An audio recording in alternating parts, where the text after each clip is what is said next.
नमस्कार, मैं हूं आशीष चित्रांशी और आप देख रहे हैं द न्यूज लॉन्चर। क्या 15 अगस्त को मोदी लाल किले से अमित शाह का सच बताएंगे? ये सवाल ही कहा जाए तो अस्तित्व में नहीं है, इसको जो है नकार देना चाहिए। और ये सवाल करने वाले व्यक्ति को, चाहे मैं ही हूं, उसको मूर्ख घोषित कर देना चाहिए। लेकिन ये सवाल अब पैदा हो गया है, क्योंकि अभिजीत दीपके और सौरभ दास, इन दोनों ने मोदी के खिलाफ सीधा मोर्चा खोल दिया है और मोदी के सामने एक बड़ी डिमांड रखी है। ये डिमांड नहीं, ये फंसाना ही इसको कहेंगे, विशुद्ध फंसाना। डिमांड क्या है? जो व्यक्ति संसद से गायब है 15 दिन से, एक पखवाड़े से संसद से गायब है, उस व्यक्ति को कहा जा रहा है कि लाल किले से बताना, जो संसद में नहीं बताए हो लाल किले से बताना, अमित शाह का सच बताना, पायलट गन चलाने का ऑर्डर किसने दिया वो बताना, लाठियां बच्चों पर किसने बरसवाई वो बताना। ये सारा कुछ लाल किले की प्राचीर से पूरे देश को बताना मोदी जी। अब फिर बात वही घूम के आएगी, जो 15 दिन से सदन में नहीं आया, वो ये सब अगर बोलना पड़ गया तो क्या लाल किले पे आएगा? क्या लाल किले से भी साहेब गायब हो जाएंगे? हालांकि साहेब आजाद हैं, डिमांड करना हमारा हक है, पूरा करना न करना उनका अधिकार है। और वैसे भी उनके पास तो सर्वाधिकार सुरक्षित है, कोई उनको नहीं बाध्य कर सकता है कि आप बताएं, आपकी जवाबदेही है। उनकी जवाबदेही है ही नहीं देश के प्रति। जिस व्यक्ति की जवाबदेही होती है और वो संवैधानिक पद पर बैठा हुआ है, तो जवाबदेही कहाँ होती है? सदन में होती है। लाल किले पे जवाबदेही होती भी नहीं है। प्रधानमंत्री की जवाबदेही सदन के सामने होती है। जहां जवाबदेही है वहां से तो गायब है साहब, तो जहां जवाबदेही नहीं है वहां क्या बोलेंगे? तो जरा मैं आपको बस खबर दिखा दूं और क्या डिमांड है वो आपको पढ़ के सुना दूं, और फिर भाऊ के पास चलेंगे। ले आइए, स्क्रीन पर ले आइए भाऊ। स्वागत है भाऊ, लाइए हेडलाइन लाइए। मोदी लाल किले से बताएं पायलट गन चलाने का आदेश किसका था? जंतर मंतर हमारा, सीजेपी। ये जंतर मंतर हमारा की बात जो आ रही है, ये जंतर मंतर को अब प्रोटेस्ट साइट नहीं रखने पर बहुत गंभीर मंथन चल रहा है सरकार के भीतर, और ये रास्ता तैयार करने का काम न्यायपालिका को सौंपा गया है। देखिए, ये रास्ता मतलब ये डिसीजन ऐसा नहीं होगा कि होम मिनिस्ट्री डिसीजन ले ले या सरकार, ये आदेश होगा अदालत का, और ताला लटकाएगी मोदी सरकार, जिसमें इस देश के 90% अदालती आदेशों के बाद तो इस देश का 99% नागरिक की बात कर रहा हूं, भीड़ की बात ही नहीं कर रहा, 99% नागरिक भी खामोश हो जाता है कि अब तो कोर्ट का ऑर्डर है, अब क्या बोल रहे हैं। इस देश के सांसदों को हम सुनते हैं, बहुत काबिल सांसदों को, अदालती जो है फैसलों पर हम टिप्पणी नहीं कर सकते, मामला अदालत में है। तो अदालतों का ये रसूख जो है ना, ये अभी हमने आज चर्चा की ही उसके रसूख पर, तो ये रसूख बड़ा जबरदस्त है। लाइए जरा आगे बढ़िए खबर में।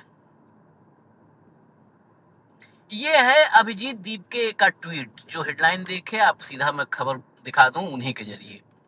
देखिए, अभिजीत दीपके का जो एक्स प्लेटफॉर्म पे ट्वीट किया वो ये कहता है, आप स्क्रीन पे पढ़ सकते हैं, this Independence Day we want the prime minister to address India's youth.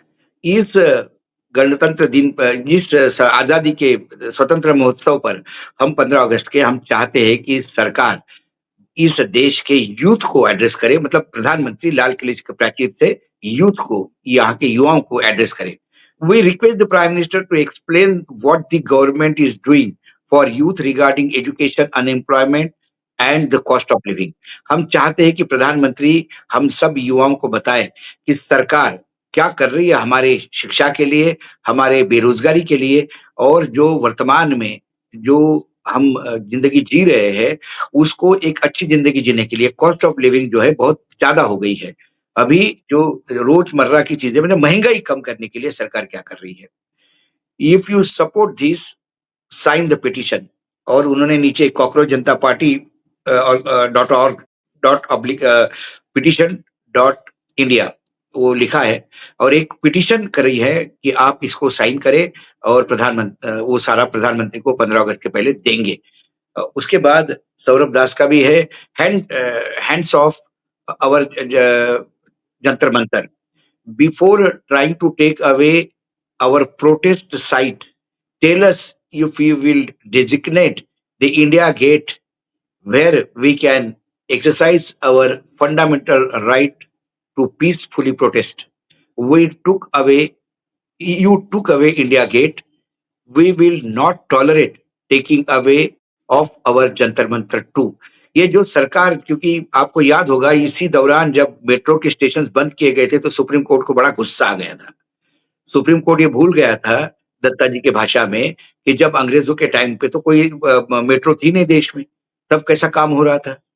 ये कोई बताने वाला नहीं, दत्ता जी ने बता देना चाहिए सब हमारे चीफ जस्टिस साहब को कि साहब 10 स्टेशन 18 स्टेशन बनते, आप चिंता मत करो। अंग्रेजों के टाइम पे कहाँ स्टेशन थे, अंग्रेजों के टाइम पे तो कुछ भी नहीं था, फिर भी सुप्रीम कोर्ट चल रहा था। तो आप क्यों इतना आग बबूला हो रहे हैं? लेकिन तभी अब सरकार इनडायरेक्टली, जैसा कि हमेशा हम देखते हैं कि सरकार न्यायपालिका का उपयोग लाते हैं, न्यायपालिका को बीच में लाते हैं। तो न्यायपालिका हो सकता है कि जंतर मंतर को प्रोटेस्ट बंद करे, क्योंकि सरकार का कामकाज रुकता है, पूरा शहर कैप्टिव बन जाता है, ये है वो है, तो वो अधिकार वहां से ले लेंगे। उनने पहले ही कहा कि पहले जब हम रिपोर्टिंग करते थे, बाद से मैं समय देखा है मैंने, बोट क्लब जो था वो देश की आजादी के बाद लगातार प्रोटेस्ट का सेंटर था। मैंने विश्व हिंदू परिषद की लाखों की रैली वहां देखी थी। मैंने टिकैत जी का बहुत बड़ा आंदोलन देखा। मैंने कई आंदोलन देखे बोट क्लब पे, और बोट क्लब ही वेन्यू हुआ करता था। बाद में बोट क्लब वेन्यू बंद हो गया। बोट क्लब वेन्यू बंद हो गया तो जंतर मंतर पे दे दिया। अब जंतर मंतर पे भी उनको लग रहा है कि इसको भी, जंतर मंतर को भी वेन्यू नहीं देंगे। तो सौरभ ने अपने ट्वीट में यही कहा कि आपने इंडिया गेट, हमको इंडिया गेट दे दीजिए वापस, नहीं तो हम इंडिया गेट पे करेंगे। लेकिन इंडिया गेट आपने वैसे भी हमारा बर्बाद कर दिया है, इंडिया गेट हमसे ले लिया। उसके बाद अब जंतर मंतर पे भी आप नहीं देंगे, तो ये हम सहन नहीं करेंगे। ये भी पहले ही वार्निंग दे दी है कि सरकार की जो चाल है, सरकार का जो षड्यंत्र था, वो षड्यंत्र की बू पहले ही आ गई थी। तो यही पहले ही जैन जी ने बोला था। क्या जैन जी को जंतर मंतर के लिए अलग से आंदोलन करना पड़ेगा, ये तो समय बताएगा। लेकिन ये जो जनता की अपेक्षा है, युवाओं की अपेक्षा है, और प्रधानमंत्री हो सकता है युवाओं की बात भी करे, लेकिन फिर वो कहे कि जो मोहन भागवत ने कहा कि युवा अपने देश का भविष्य है, मैं उनके साथ हूँ, उनकी हर चीज में, और हमने कड़े कानून बना दिए, हमने सीबीआई को दे दिया, कई लोगों को जेल करवा दी है। ये बात भूल जाते हैं कि पिछली जो पेपर लीक हुए थे, उस पेपर लीक की क्लोजर रिपोर्ट सीबीआई ने लगा दी, और उसमें उन्होंने कहा कि कोई मुजरिम नहीं है, पेपर लीक ही नहीं हुए, जबकि उस टाइम लीक हो गए थे। तो सीबीआई तो 10-15 साल बाद फिर बोलेगी कि ये भी पेपर लीक नहीं हुए। तो कड़े कानून किसके लिए? जब जो पेपर लीक करने वाले लोग आपके यहाँ विधायक बने हुए हैं, पेपर लीक होने वाले के माँ-बाप को बड़े-बड़े ठेके मिलते हैं राजस्थान में, करोड़ों रुपए के सरकार के, तो पेपर लीक करने वाले लोग तो हैंड इन ग्लोव्स यदि सरकार के साथ है, तो उसमें कड़े कानून क्या करेंगे? ये तो आई वॉश है, ये तो बस ब ब आँखों पे आपने एक धुंधली परत खड़ी कर दी, कर दिया करके। उन्हें ये भी बताना होगा कि बेरोज़गारी के लिए देश में क्या कर रहे हैं। अब पकोड़े तलना रोज़गार मत बनाइए प्रधानमंत्री जी, कृपा करके। नहीं तो आप कहोगे कि बहुत सारे लोग रोज़गार ले रहे हैं पकोड़े तलने के। तो सरकार को ये बताना होगा कि बेरोज़गारी के लिए सरकार के पास क्या ब्लूप्रिंट है। सरकार को ये बताना होगा कि शिक्षा नीति में सुधार के लिए क्या क्या है। कितने स्कूल्स बंद हो गए, नीति आयोग की रिपोर्ट है अभी, कितने कॉलेजेस, स्कूल्स बंद हो रहे हैं, कितने बच्चे 12th तक नहीं पढ़ पा रहे हैं, ड्रॉप आउट रेट कितना ज़्यादा है। और कहीं छोड़िए, गुजरात का एजुकेशन सिस्टम सबसे भयावह स्थिति है। हम तो कहते हैं कि बिहार और यूपी, लेकिन गुजरात में ड्रॉप आउट रेट भयावह है। स्कूलों में बच्चों के लिए बिल्डिंग्स नहीं है, स्कूलों में लड़कियों के लिए टॉयलेट्स नहीं है, प्लेग्राउंड तो भूल जाइए आप, प्लेग्राउंड है करके, सिर्फ खेल नीति यही बनती है। ऐसे कई इश्यूज़ है जो एजुकेशन को लेकर हैं, कई इश्यूज़ है एम्प्लॉयमेंट को लेकर है, और दूसरी बात, स्टैंडर्ड ऑफ लिविंग कब बढ़ेगा? प्रधानमंत्री खुद के करोड़ों रुपए के प्लेन में घूमेंगे, प्रधानमंत्री लाखों रुपए के सूट पहनेंगे, प्रधानमंत्री की सिक्योरिटी में बहुत सारे लोग रहेंगे, प्रधानमंत्री विदेश जाएँगे तो 7-7 करोड़ रुपए एक दिन पे खर्चा होगा होटल्स पे। ये सब ठीक है जी, आपका तो लाइफ़स्टाइल आपने बना लिया। आप सांसदों के जाके फ्लैट देखिए, क्या बड़े-बड़े फ्लैट्स मिले हैं, उसमें फर्नीचर सब सरकारी होता है, फ्रिज, एसी, गीज़र सरकार का, सबका बढ़िया लाइफ़स्टाइल हो गया है। कारपोरेटर भी बनता है तो वो फॉर्च्यूनर लेके घूमता है। लाइफ़स्टाइल किसकी? ठेकेदारों की, सरकारी ठेकेदारों की लाइफ़स्टाइल बहुत अच्छी है। नेताओं की लाइफस्टाइल बहुत बढ़िया है, उनके बेटों की लाइफस्टाइल बढ़िया है। बताइए हमारे यहाँ बावनकुळे साहब महाराष्ट्र में रेवेन्यू मिनिस्टर है, उनकी ज़िंदगी गई टेम्पो चलाते-चलाते। टेम्पो यूनियन के अध्यक्ष थे, वहाँ से उन्होंने राजनीति शुरू की। आज उनका बेटा ऑडी से चलता है और लोगों को रगड़ता है, उड़ाता है। तो ये उनकी तो लाइफस्टाइल सुधर गई। एक सामान्य इंसान की कहाँ? एक किसान की लाइफस्टाइल कहाँ सुधर गई? एक मध्यम वर्गीय की लाइफस्टाइल कहाँ सुधर गई? वो तो बच्चे वही के वही है।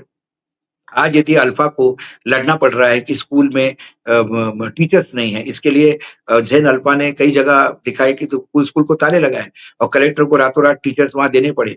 कई जगह पे सुविधा नहीं है इसलिए लड़ना पड़ता है। अरे वो छोड़िए, कॉलेज में कॉलेज में हॉस्टल बन के 3 साल हो गए, इलेक्ट्रिसिटी नहीं वहाँ पे जोड़ी जा सकी। ये और कोई नहीं, आनंदीबेन गवर्नर है, राज्यपाल है यूपी की और गोरखपुर मुख्यमंत्री का गृहनगर है।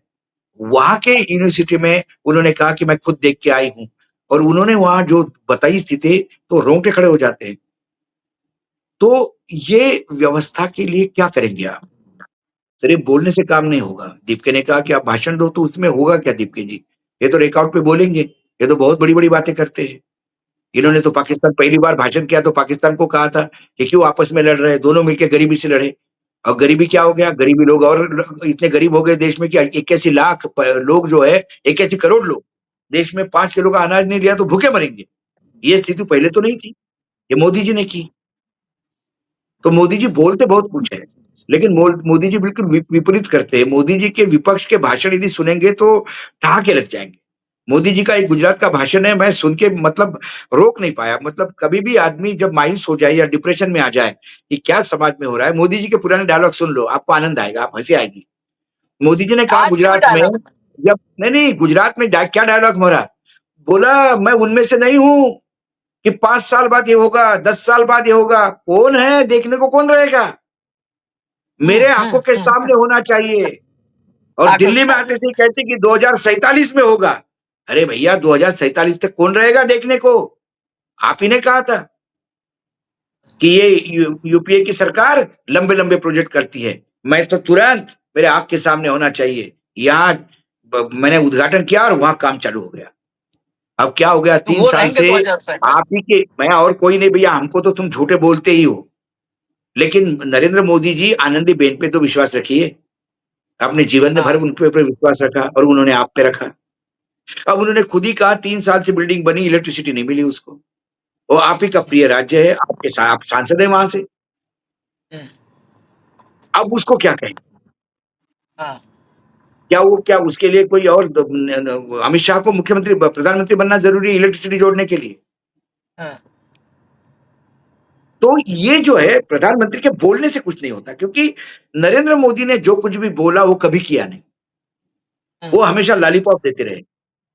हम्म, लेकिन फिर भी कम से कम ये तो कहे कि बच्चों ने सही किया या गलत किया। ताकि ये जितने भी गटर बोलने वाले हैं, पिछवाड़ा लाल किया अच्छा हो गया, ये बोलने वाले लोग हैं, ये आतंकी लोग हैं, ये फालतू है, इसमें देशद्रोही घुस गए, ये क्रिमिनल है, ऐसे बोलने वालों पे मुँह पे ताला तो लग जाएगा। क्योंकि मोहन भागवत ने बोला उसका इम्पैक्ट ज़्यादा बीजेपी में पड़ता नहीं। हम्म, क्योंकि मोहन भागवत जी को कोई सुनता भी नहीं आजकल बीजेपी में। हम्म, उनकी मुझे लगता है संघ भी नहीं सुनता आजकल। हम्म। लिमय ने बोल दिया होगा अतुल लिमय ने, बाबा सटिया गया, कुछ भी बोलता है। मुझे मालूम है कि ये विदेशी ताकतों का खेल था। फालतू का जेनजी कर रहे हैं। तो मोहन भागवत तो अभी। अपनी भड़ास निकाल के चुप हो गए, मन में आया भी होगा तो, या भ्रम फैलाने का काम किया। प्रधानमंत्री भ्रम के नाम से ही, झूठ के नाम से ही बोले तो सही, माने तो सही इस देश में शिक्षण का प्रॉब्लम है, माने तो सही इस देश में महँगाई है, माने तो सही इसमें देश में बेरोज़गारी है। अब इनके नहीं सारे नहीं, बच्चे, हमारी इनके ना सारे माने नेता रोज़गार आप। पा गए। आपने भाई जो कहा अमित शाह के हमारी ना बेटे को माने। रोज़गार मिल गया और वो क्रिकेट में, कइयों के लोग पनप रहे हैं क्रिकेट में। नहीं नहीं, मैं कह आम रहा हूँ जनता का हमारी क्या? बात ना माने, आनंदीबेन की मान ले। आनंदीबेन की हाँ, आपने चर्चा छेड़ दी, हम अलग प्रोग्राम करेंगे, लेकिन चर्चा छेड़ दी तो मैं बता दूं। अभी मेरे पास भारतीय जनता पार्टी के एक ऑफिस बियरर की चिट्ठी है, भाजपा के नेता की चिट्ठी, और उसने मुख्यमंत्री को चिट्ठी लिखी है। हम विषयांतर हो रहे हैं, लेकिन क्षमा कीजिएगा दर्शकों से मैं कहूंगा कि इसको जोड़िएगा। यही तो लाल किले से हम सुनना चाहते हैं। ऑफिस बेरर ने लिखा है, सेवा में माननीय मुख्यमंत्री जी, उत्तर प्रदेश शासन लखनऊ। विषय 23 करोड़ की लागत से निर्मित खाद्य एवं औषधि प्रशासन भवन में गुणवत्ताहीन निर्माण के संबंध में निष्पक्ष जांच हेतु। ये चिट्ठी है 31/7/2026 की। कोई कार्रवाई नहीं हुई है, कोई कार्रवाई नहीं। निवेदन है कि स्थानीय समाचार पत्रों और मीडिया माध्यमों से संज्ञान में आया है कि बस्ती में लगभग 23 करोड़ रुपए की लागत से निर्मित खाद्य एवं औषधि प्रशासन के अत्याधुनिक भवन में हैंडओवर के मात्र 7 महीने के भीतर ही गंभीर तकनीकी कमियां और दरारें उभर आईं। जिला मुख्यालय से लगभग 7 किलोमीटर दूर स्थित इस भवन के निर्माण कार्य में कार्यदायी संस्था उत्तर प्रदेश सिडको द्वारा वर्ष 2025 में पूर्ण किया गया था तथा जनवरी 26 में इसे विभाग को हैंडओवर किया गया। हैंडओवर के 7 महीने में भवन के मुख्य दीवारों में बड़ी दरार आ गई। ये चिट्ठी मतलब पूरा डिटेल है और खबरों के फोटोग्राफ के साथ है मेरे पास। और मुख्यमंत्री को चिट्ठी भाजपा, छोड़िए ना अखिलेश यादव, भाजपा के कार्यकर्ता चिट्ठी लिख रहे हैं मेरे पास। मैं आऊंगा तो कार्यक्रम दिल्ली से बताएंगे। 10 से 12 बीजेपी के ऐसे जो पदाधिकारी हैं, ग्रास रूट लेवल के, जो चुनाव में जी जान लगाते हैं, उनसे बात हुई। वो कह रहे हैं कि विधायक जो हमारा सिटिंग एमएलए है, वो सिटिंग एमएलए तो हमें मतलब इतना बदतर सलूक करता है कि जानवरों से बदतर सलूक है हमारे साथ। वो सिटिंग एमएलए का चुनाव में आप जा रहे हो, तो ज्ञानेश कुमार के भरोसे जो ये किला आप जो है ना बना रहे हो, ये जिस दिन ढहेगा ना, कितने लोगों का जान माल का नुकसान होगा आप कल्पना नहीं कर सकते। आप ये किला, हाँ, जितना आप ज्ञानेश के भरोसे रहोगे उतना इस देश में सिविल वॉर के नजदीक जाओगे, क्योंकि लोग अब सहन नहीं कर पा रहे। देखिए, बीजेपी के कार्यकर्ता ही लिख रहे, उन्हें भी जवाब देना होता है। पुल टूटता है, उन्हें जवाब देना होता है। 1 साल पहले जिसका उद्घाटन किया एक पुल का गढ़चिरौली जैसे एरिया में, जिसके पालक मंत्री मुख्यमंत्री है महाराष्ट्र के, भाई साहब वो ढह गया इस बरसात में। लोग फोटोग्राफ दे रहे हैं कि उद्घाटन का फोटो करते हुए ढहा हुआ पुल। और ये दुखद घटना, जो टास्क फोर्स होता है आशीष, प्राकृतिक आपदा में लड़ने के लिए रैपिड जो एक्शन फोर्स होता है उनका, उसका एक ऑफिसर, जिसने, क्योंकि एक पत्रकार का मैंने पोस्ट पढ़ा तो मेरे आंखों में पानी आया।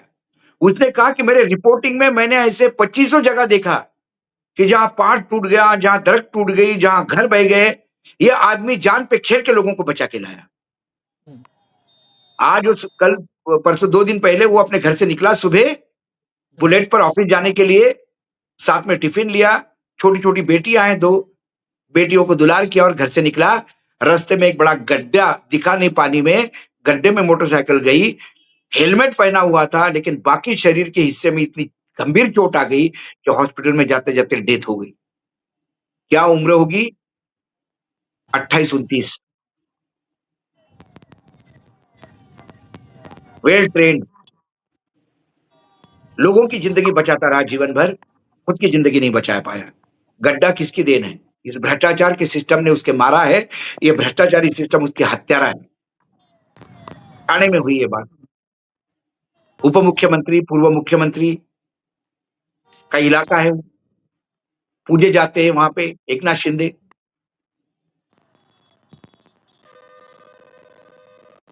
ऐसे सैकड़ों उदाहरण हैं। सरकार को प्रधानमंत्री क्या क्या बात करेंगे और प्रधानमंत्री की बातों पे विश्वास कौन रखेगा? सवाल ये है। लाल किले के भाषण एंटरटेनिंग होने लगे हैं। प्रधानमंत्री फिर इस बार 3D, 4S, 5T ऐसे कोई गिमिक्स करेंगे। गिमिक से कब तक देश चलेगा? अब तो भाजपाई कार्यकर्ता भी उद्वेलित है, क्योंकि उन्हें जनता को जवाब देना होता है। आप तो दूर से हाथ हिला के चले जाते हो, मुख्यमंत्री का काफिला होता है, दूर से हाथ हिला के चला जाता है। अभी मध्य प्रदेश के मुख्यमंत्री ने एक जरूरत की एक छोटी बच्ची को गाड़ी में बिठा लिया, स्टूडेंट को, और पूछा क्या बेटा? उस लड़की ने इतना सुनाया मुख्यमंत्री की, मुख्यमंत्री सन्न रह गए, मोहन यादव।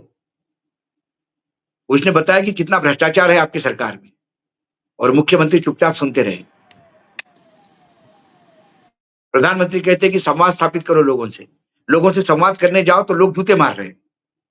मतलब वो छोटी बच्ची स्कूल की, उसने इतना सुनाया मोहन यादव को कि कितना भ्रष्टाचार है और कितने तकलीफ में हम लोग हैं। हाँ बेटा, हाँ बेटा, हाँ बेटा बोलते रह गए, और डेस्टिन आगे जाके लड़की उतर गई गाड़ी से। क्या समाज स्थापित करेंगे? मोदी जी तो अपने लोगों को बुला के कैप्टिव ऑडियंस में जबरिया सुनवाते हैं, बंधक बना के। जनता बंधक नहीं बनती ना, जनता सवाल पूछती है। जब सवाल पूछती है तो करेंगे क्या? जो वीडियोज आ रहे हैं आशीष जी मार्केट में, एक स्कूल में एक पुलिस का पूरा महकमा खड़ा कर दिया बच्चों ने। बोला यहाँ पे बस स्टॉप पे, पुलिस वाले बोलते बस स्टॉप पे क्यों खड़े होते हो तुम? ये बस स्टॉप पे हम यहाँ खड़े हैं, हमको छेड़ के गया कोई। हमने पुलिस वालों को बोला, पुलिस वालों ने उसको पकड़ लिया, बाद में जाके छोड़ दिया। वो दूसरे दिन आके हमको बोलता है तेरा नंबर दे, और पुलिस वाले कहते हैं बस स्टॉप पे कहाँ खड़े होंगे? अरे हम गांव से आते हैं स्कूल के लिए, स्कूल की छुट्टी होने के बाद बस स्टॉप पे खड़े नहीं होंगे, कहाँ होंगे? बस का इंतजार कहाँ करेंगे? क्या बोली है वो बेटी? और कोई ऐसे हाथ खड़ के कोई किसी ने बोल दिया अरे बिटिया बाकियों को बात करने दो, तो बोले हाथ हाथ नीचे निकालिए, तुम्हारी बेटी नहीं क्या? हाथ बांध के खड़े होके तमाशा देख रहे हो, बैठ जाओ नीचे यहाँ पे। उस बेटी का उद्वेल देख के लगा कि नहीं, अल्फा है। कॉकरोच पार्टी ने क्या किया ये तो पता नहीं है, लेकिन हर एक में एक अलग जगह है। लोग बोलते हैं अपने, पूरी स्कूल की लड़कियां इकट्ठा हो गई थी, और पुलिस वाले माफी मांगने की मुद्रा में, नहीं बेटिया हम करेंगे, अब देखेंगे, अब हम सुरक्षा करेंगे, यहाँ हम एक पुलिस वालों को रखेंगे। तो अब लोगों को रास्ते पे उतरना पड़ रहा है। क्यों उतरना पड़ रहा है? क्योंकि ये सरकार कुछ नहीं कर पा रही है। लाल किले के भाषण के मायने क्या हो गया है? ये जोक हो गया। पिछले 5 लाल किले के भाषण उड़ा के देखिए आप, क्या बोला, और इस 15 अगस्त तक उस 15 अगस्त से क्या फर्क पड़ा? कोई नहीं। एक फॉर्मेलिटी होती है। और हमारे पामेरियन जितने भी ये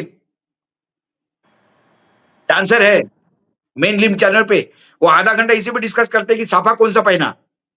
ये राजस्थानी साफा है, ये बीकानेरी साफा है, ओहो ये पंजाब का साफा है, ये महाराष्ट्र का साफा है, इस साफे का इतिहास क्या है?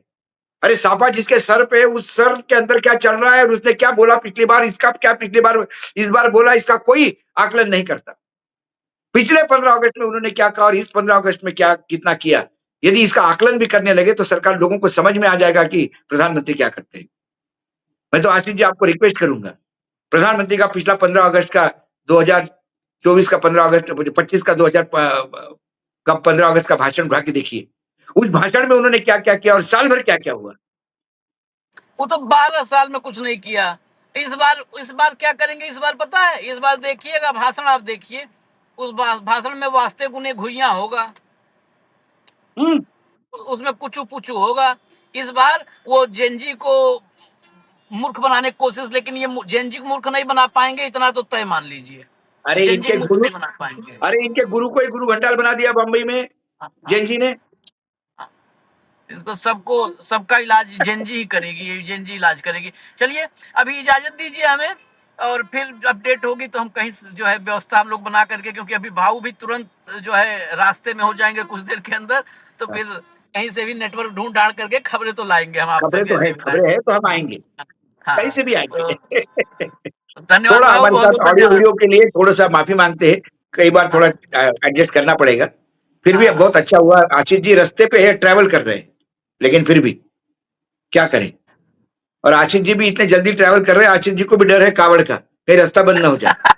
ये तो एक तो अगली महाशिवरात्रि तक वही रहना पड़ेगा।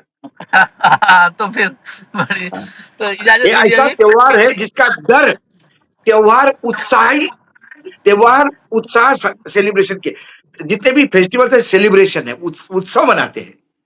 ये पहला है जो भयांकित मतलब वो आदमी को डरा देता है। आज किसी को भी पूछो, अरे नहीं नहीं नहीं नहीं नहीं नहीं, वो शिव देहरादून शंकर वगैरह का सब बंद, पूजा इसलिए करते हरिद्वार हैं कि वो बंद, भय नहीं उस रोड पे नहीं जाएंगे, अभी कावड़िया है, और ये भाई फ्लाइट एयरपोर्ट जाना है, जल्दी निकलो, कावड़िया की वजह से 2 घंटे एक्स्ट्रा लगेगी। ये डर है। यही डल तो उपलब्धि है मोदी की, यही तो असली उपलब्धि हाँ है। 15 अगस्त को ये बता देते एक बार कि हमारी हाँ, उपलब्धि ये है, तब तो फिर देश बस खुशी हो जाता है। चलिए, बस इजाजत दीजिए, फिर आते हैं। धन्यवाद भाऊ, बहुत बहुत धन्यवाद, बस नमस्कार। बस